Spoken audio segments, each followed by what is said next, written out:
We may remember the civil rights movement for Martin Luther King Jr.'s peaceful ideals, but another great leader, Malcolm X, had slightly different methods. As we watch the two speak, focus not only on their power of persuasion, but their diction. We must not allow our creative protests to degenerate into physical violence.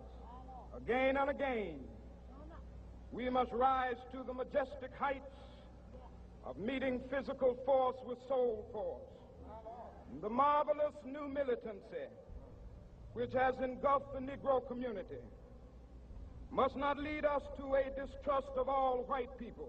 For many of our white brothers, as evidenced by their presence here today, have come to realize that their destiny is tied up.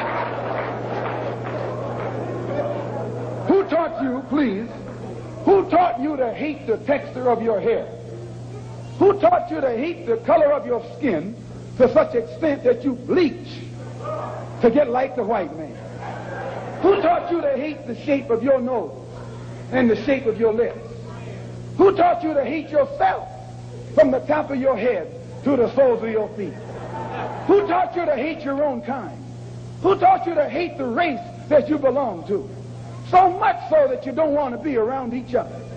No, before you come asking Mr. Muhammad, does he teach hate, you should ask yourself, who taught you to hate being what God gave you? Though many agreed with MLK's peaceful ideas, other blacks joined Malcolm's movement, and though the two had blacks' interests in mind, their goals and approach were very different. Malcolm X accused the black clergymen and their peaceful movement as being a doctrine of cowardice disguised as Christian love.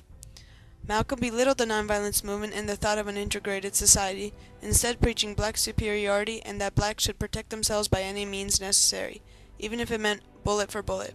Malcolm X, for this, became a symbol for the Black Power movement. Goal of Dr. King is full equality and full rights of citizenship for Negroes. The goal of Dr. Martin Luther King is to give Negroes a chance to sit in a segregated restaurant beside the same white man who had brutalized them for 400 years. The goal of Dr. Martin Luther King is to get Negroes to forgive the people who have brutalized them for 400 years by lulling them to sleep and making them forgetting what those whites have done to them. As a child, Malcolm Little grew up with many struggles. His family was abused by the Ku Klux Klan, his house was burned down as white police stood and watched, and his father was killed by white supremacists. Likewise, his dreams of being a lawyer were crushed when his favorite teacher told him that the goal was unrealistic for someone of his color. These experiences led him to a life of crime, and in 1946, he went to prison for breaking and entering. However, after meeting fellow prisoner Bimby, he learned that he could turn his life around. He became very studious and religious, and he dropped his last name Little for X, citing that his real name had been taken away from his family when they were brought here by the whites to be slaves. On good behavior, he was released from prison in 1952.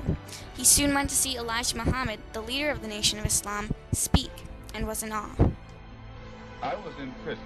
I was a very wayward, criminal, backward, illiterate, uneducated, and whatever other negative characteristics you can think of type of person until I heard the teachings of the Honorable Elijah Muhammad. And because of the impact that it had upon me in giving me a desire to reform myself and rehabilitate myself for the first time in my life, and also being able to see the effect that it had upon others, this is what made me accept it.